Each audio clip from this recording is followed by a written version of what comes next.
Here's the nice thing about our system right here. This is what I enjoy. And this is, remember where that bent wrench comes into play? This bent wrench really works nice. We're going to take our zero insert out here. To change bits now, I don't want to crank that bit all the way up where it's easy to do it. I'm going to push my left hand in on the spindle lock, okay?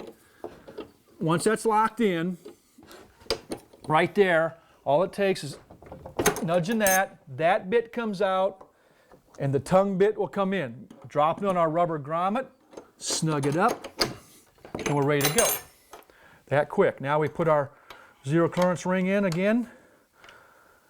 Tighten the ring there. She locks in. Our fence comes over to our pivot point. Now, if you want to be careful with this pivot point, all depends. If you start scratching that, you're going to scratch your table. If you don't care, you can, but otherwise you can be careful.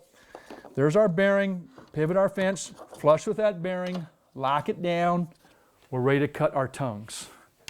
We're going to take this small piece right here, and right here is this piece. It's going to go right into here. We want this to be flush. So this is our good side. We're going to always put the good side down. You'll find out with my system, every bit we do, the good side is always down. So we're going to put the good side down there and run that through, right like this.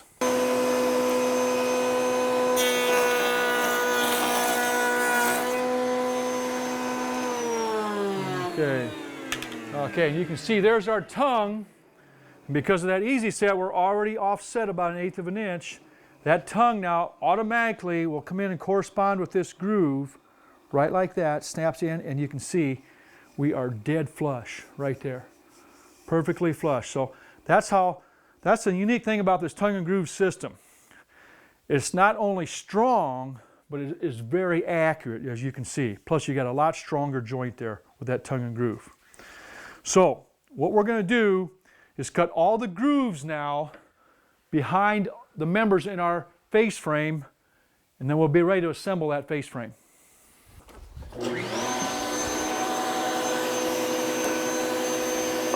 Okay.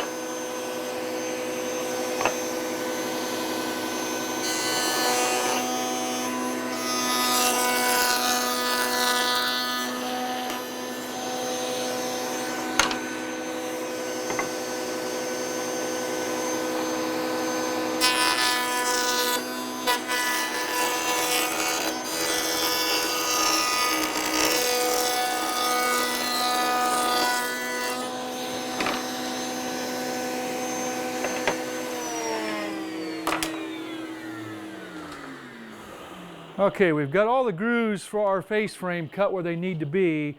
Now we're going to start assembling that entire face frame. Okay, we've just finished assembling that entire face frame. We cut the grooves where they're supposed to go, the two outside ones. We cut these two here on the inside. Why? Because when we put our drawer slides in here, we want this member to be flush with the inside of our drawer.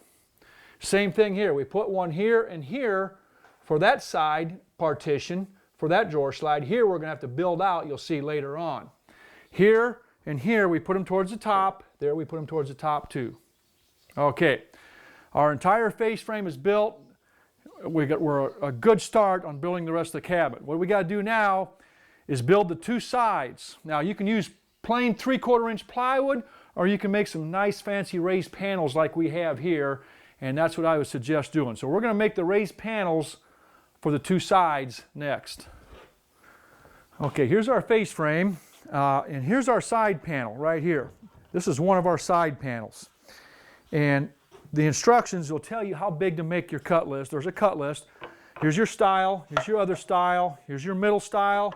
You got a top, bottom rail, and a top rail. And it also tells you exactly how big to cut the two raised panels that fit inside there. Now, I'm not going to cover how to cut the cope and the pattern and the raised panel. In our raised panel DVD, it shows you how to build a raised panel. Okay, so we've built the raised panel and we've glued it up. Okay, then what I do is after it's glued up, I'll take and cut the tongues on the two ends. Some guys will like to cut those ahead of time. You know, if you cut them ahead of time, when you go to glue this up, make sure you cut 2 little scraps with grooves in them so that you can take them onto here. Now when you clamp up your raised panel like this, when you clamp that up, you're not going to dent your tongues. All right, well, let's put the tongue cutter in and cut the 2 tongues on that and show you how that's done.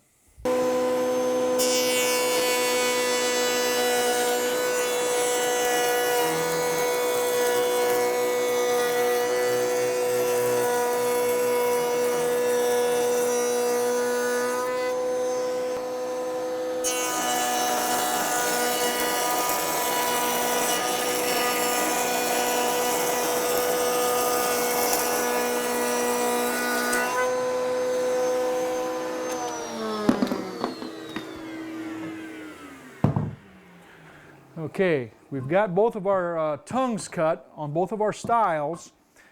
Now we can tune the machining for our raised panel, and you can clamp up your raised panel and the tongues will already be cut.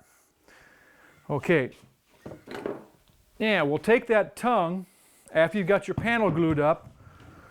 You want to take that tongue, lock it into that groove on the side of your face frame there, and right there's how your side will go together, right like that. Now, the next thing we want to do is we've already got the groove cut in the top of that face frame. We want to cut a groove in the top of this side. And what that's for is for automatically now, when we cut the tongues on our corner blocks, to strengthen that corner, our tongues will go into the grooves,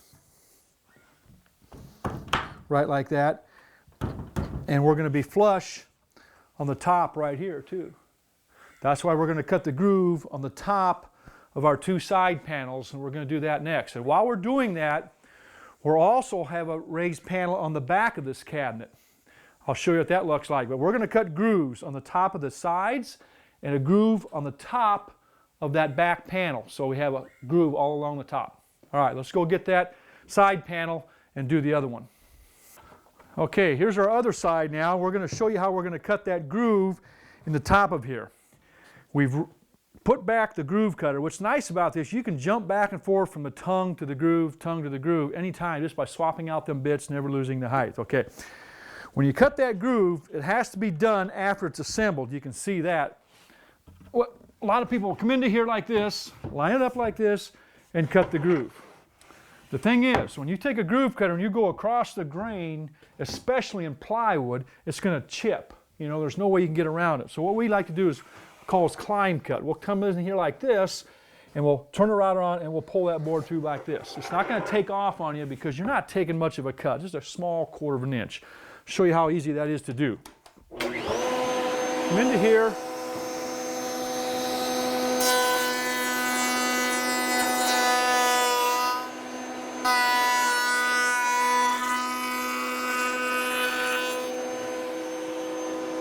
But what that does, gives you a nice smooth cut, you know. Let's get our chips out of here. You can see. Clean all your chips out, and even going across the grain there, you get a nice smooth cut. Okay, we've got the 2 sides cut. Now, let's come around here and put this side on here to show you what it looks like.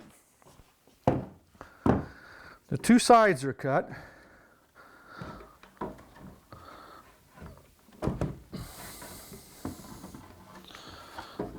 Start down at the bottom.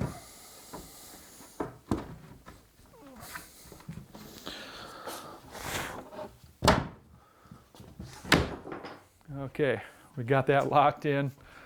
Let's lock this one in. What I'll do right now is I will actually come into here and clamp this and glue it. What we used to do is pocket screw. That's why we offset that tongue so we could run the pocket screw through there. Some people like to do that. I've gotten away from it. I found out the pocket hole, 2 things. It's an ugly joint, and number 2, it takes a long time to drill all those pocket holes and line them all up and do all this. Or this way, I just throw some clamps on here, 30 minutes, they're dry, and I'm ready to go. So I'm not using the pocket hole in there anymore. I'm just going to take some clamps and glue that. Okay, after we've got those two pieces glued, eventually we're going to end up putting this back on. I'm going to talk about this right now. There's our back raise panel, and again, the panel, the video and the arch raise panels it shows you how to do a raised panel, no problem.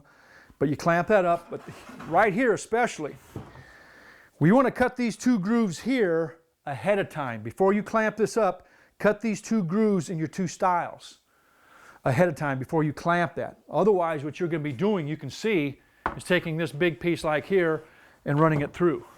Okay? So always cut as many joints ahead of time as you can. We cut the groove here, and that right there is going to cut on those tongues, and that's going to form the four sides to our cabinet. Now, we do not want to put this back on yet, because before we put that back on, we want to come into here and put the floor on this piece, the floor on the bottom piece on, and the partitions coming in here next. And to get that, the dimensions in your sheet should show you how to cut them, but I would measure just to make sure. And we'll show you how to do that measuring first. We'll put this cabinet together here. We'll clamp it up, we'll dry clamp it up, and we'll show you how we're going to arrive at those measurements. Okay, we got to find how big our shelves, we got two bottom shelves in here, how big they got to be. And I like to use this ruler here, the old time ruler where they extends out. We're going to get a good inside measurement here. From here, extend out right to there. Okay, 29.25. Okay, and these dimensions are covered in the packet, but just to make sure, I'd measure them here. And then from the front to the back, we'll come to the back of our sacrifice piece there, right there. We can get a good inside measurement right there too.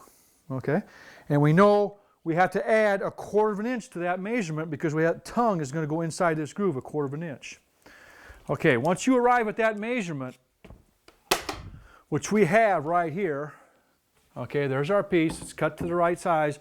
What we need to do is cut a tongue on the front so it can receive into that groove. And you can see we've put our tongue cutter back into our router. We're switching them back and forth, no problem, because we're always keeping it at the same height. We're going to cut the tongue now and make sure if this shelf is going to show, you want to put the good side down. Remember, always the good side down. So we'll come into here, turn our router on.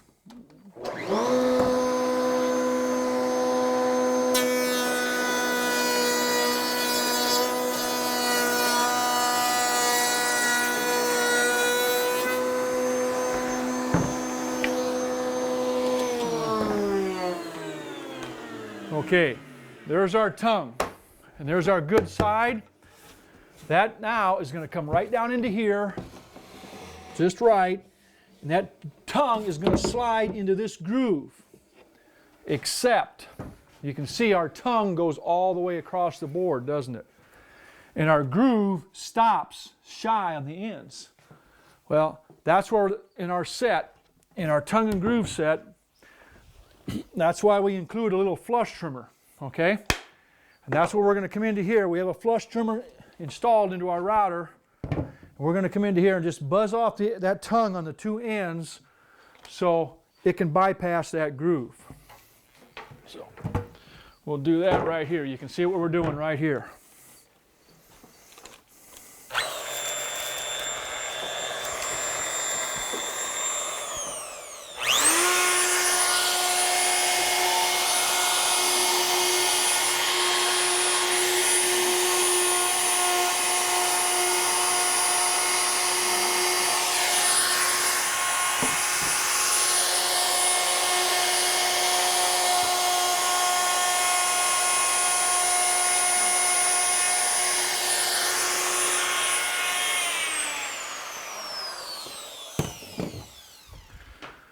Okay, now we've got rid of that tongue, just enough in there, so now we can come into here, and next we're going to line this up and put that in. But before we put that in, we're going to glue and clamp this, okay? How are we going to attach the sides?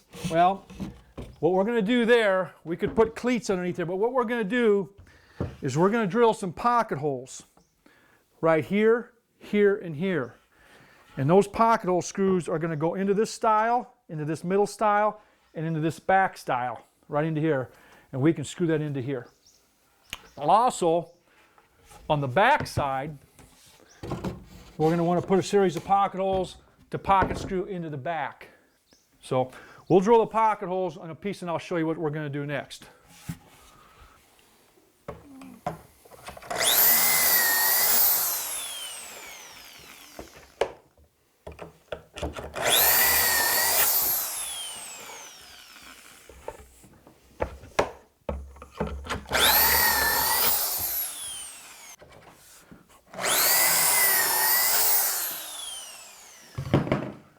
Okay, we've got all the pocket holes drilled. Now, what I like about this little jig here, this little pocket hole jig, is kind of handy because since it's built in a two-piece style here, you got uninterrupted workflow. You know, when you got large sheet goods in here, you know, uninterrupted travel right in through here. So it's a nice little handy jig. We use it a lot for different things. Okay, now, what we're going to do next is take our two pieces here, our bottom shelf and our middle shelf, and stick them into our cabinet and dry clamp them up. Okay, we've got the pocket holes all drilled. Now we're ready to take and stick that tongue into that groove right here. And what we're doing here is, normally these clamps would be off and everything would be glued, dried, glued, you keep going, but we're just going to dry clamp everything together first and make sure everything fits.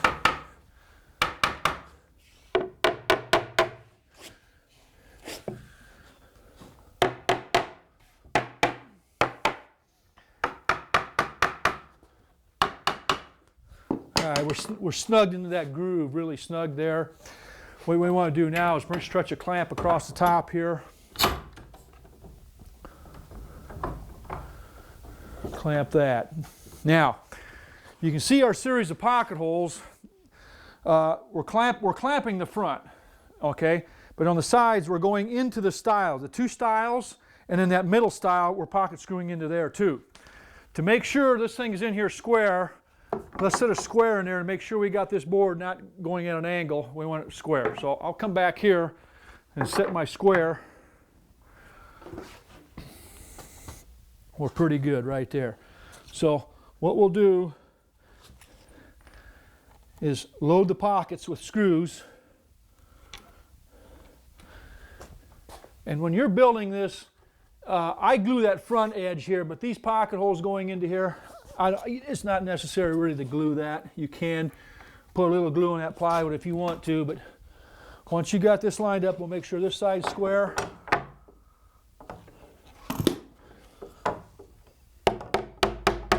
Right there. You can screw your sides in.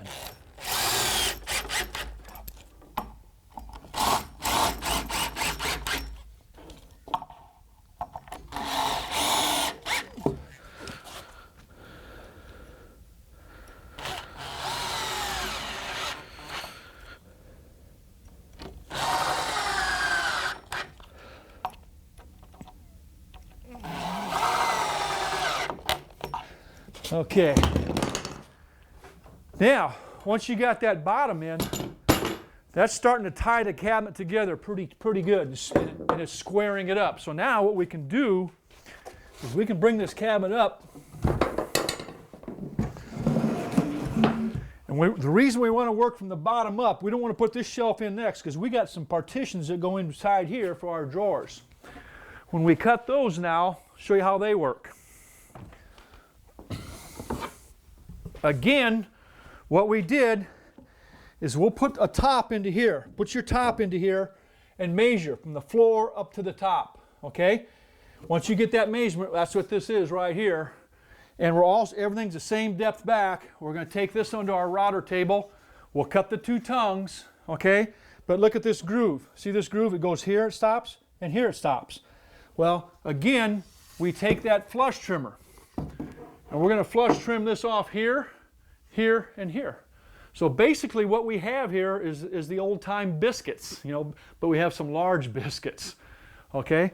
So that now, this piece right here is going to go locking into those grooves right there, okay? And again, that'll be pretty well set. Now what we can do is clamp and glue that, but to get this thing so it's in here square, right here, get this square, we can drill some pocket holes coming into here and pocket screw it to that floor. So that's what we'll do next. Drill some pocket holes here and on this side to come into this floor. So let's get our pocket hole jig and drill those pocket holes. Okay, we've got our a partition for our two sets of drawers here, all cut to the right size. We've got the pocket hole drilled here, here, here, and here. So all we have to do next now is square this thing up, square this up so she's going back square, which she is. Hold her down and drive the screws in. Okay. Now, next thing we're going to do is take this middle partition that we have here, and you can see we have the pocket holes pre-drilled here. The tongue is cut on the front, and we're ready to start and do the same thing all over again. Remember, those pocket holes are going to go into this style, and this style. We don't want pocket holes going into these raised panels because those panels move, they float, so make sure you don't screw into them. Okay, we're going to bring this middle section down, it'll come forward, and we're going to do the same thing all over again that we did on the bottom. Let's drive it into that groove, clamp and glue this, get under and turn it upside down and pocket screw it, and we'll have that middle partition done. Okay, we've got our other side partition here. We're going to put our side partition in, and remember we cut the tongue so that we'll be flush here. We want to be flush for our drawers here. That's why we put that groove on that side. So we're going to dry clamp that into there, and again, make sure we're square here. Once we are, we got the screws in our pockets. We can drive those screws home.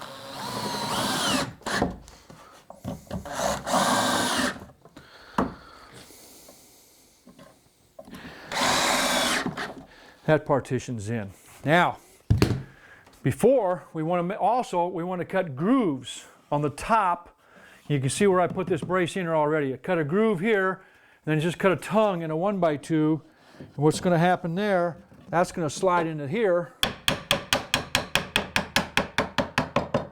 And what those are for later on, when our router table comes down on top of here, remember those bolts at the very beginning we stuck in there? We're going to slide those bolts, and they'll come in there. We want them bolts to slide and come right down here, and that's how we're going to attach that whole router top mechanism to the cabinet. Okay, last thing we have to do now, you can see we have tongues running down our two stiles here in our grooves. Remember that big raised panel piece we made for the back? We got the two grooves there. We're going to come into here and clamp and glue the sides. Remember, we got pocket holes underneath here, underneath here. We also put two pocket holes here and two pocket holes here, so that we can, when this goes on, we can screw into this hardwood here. But we can't put them down here, or we'll be going into the panels. So what we're going to do is line this up. What I'll do is I'll line this up, dry clamp this all, screw it, make sure it all fits. Then we'll take it all apart. You can take it all apart and glue it. So I'm going to do that right now. Okay, we've got our cabinet all dry clamped up now, and everything fits good. We're going to cut some corner blocks. I've cut some corner blocks. I just take whatever thickness wide you want. This is 1.5 inches. Cut some tongues, and you can line them up in all the corners like that, okay? Just like that. Put a couple up here. And we're ready to take this thing all apart now, back out all the screws, glue all the joints, and assemble it back, and we'll have our cabinet pretty much assembled.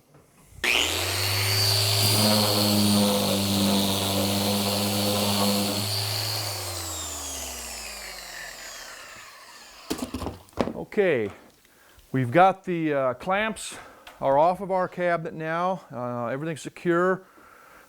We've got a rough finish sanding done. Now the last thing we want to do on the top here is put those corner blocks in we were talking about.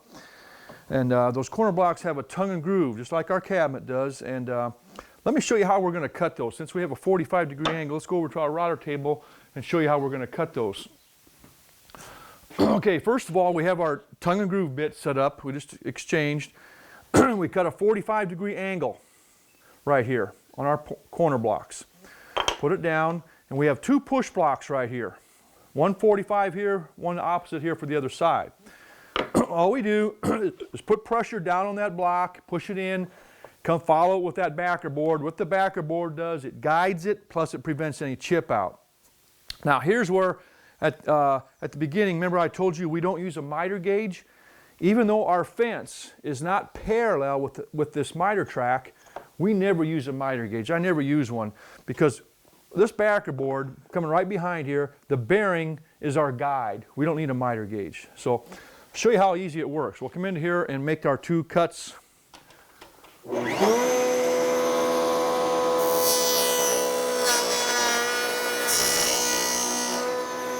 like that.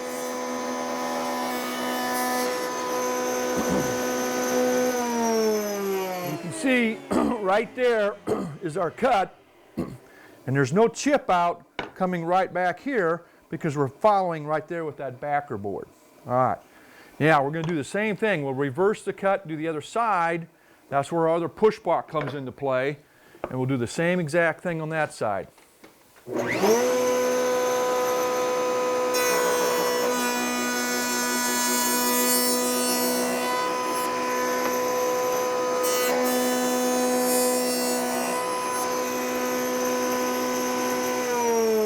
That's how easy it is to cut those tongue and grooves. Now, we'll take this now, come over to here on our cabinet here. We've got 4 already cut here. Here's how we install them. What we'll do, we'll just take a little bit of glue on the top of that tongue right in there. A little bit of glue right in here. Right there, right there. And all you have to do is, I never clamp these. I'll just set them in here like this. Give it a good snug, and right there, let it set. Do that 4 times, right like that, and your corner blocks are installed. Okay, we'll put those other corner blocks in, and the next thing we want to do now is start building the drawers. We've got 10 drawers to build. We'll start with this drawer right here, and we'll show you how we dovetail our drawers.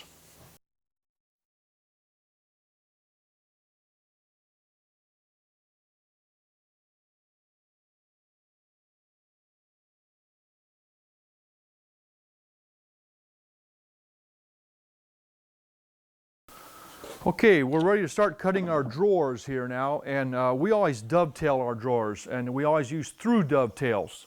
And the reason I use through dovetails, it's so easy to figure the dimensioning of your drawers. If our drawer, first of all, is 4 inches high, which it is right here, we're going to cut our stock for our drawer 3 inches high, 1 inch less.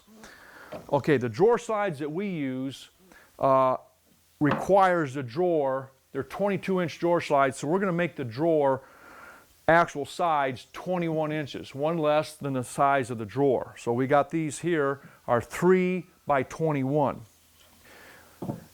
And the length of these sides is the actual length of the drawer because it's a through dovetail. The drawer goes all the way here and stops, and the dovetails go all the way through and stop. Okay, to figure out how wide the drawer is this way, most of your inexpensive drawer slides, if your opening here is 8 inches, you make your front 7 inches. So you have a 1/2 inch clearance on each side. Like the Bloom epoxy slides we have, that's what we do. But for the nice slides that we're using for this cabinet here today, they're the Blue Motion slides made by Bloom. You'll see them later. But what that requires is to have your drawer width 7/16 of an inch less. This is 7/16 of an inch less than this total opening right here. So if this is 8 inches, all we do is subtract 7/16 of an inch, and that's how wide these are.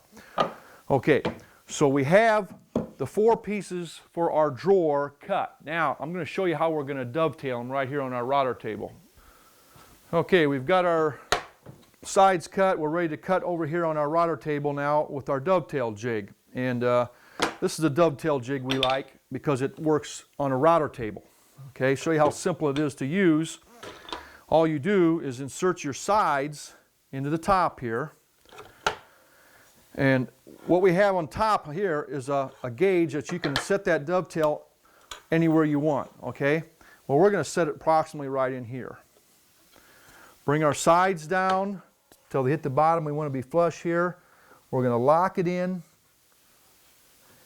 and we're ready to start cutting our dovetails, right like that. Now, the first thing you have to do is get that dovetail set to the correct height. To do that, take a piece of stock, the same thickness as your wood, and we're going to lay it right here on our dovetail jig, right there. And what I want to do is raise that router bit up so it sticks just a little bit proud, a little bit above my stock. That way when my dovetails go together, they're going to extend just a little bit and I can sand them off. Okay, so let's take our, what we're using now is a 2 1/4 horse router. And this has that router raiser built into it. Remember, like I told you earlier? So we can raise this thing from the top of the table. We're going to crank this up, and you can see that bit coming up, right? So she sticks just a little bit above my stock, right there, okay? I'll lock my router in position, and we're ready to start cutting those dovetails. Okay.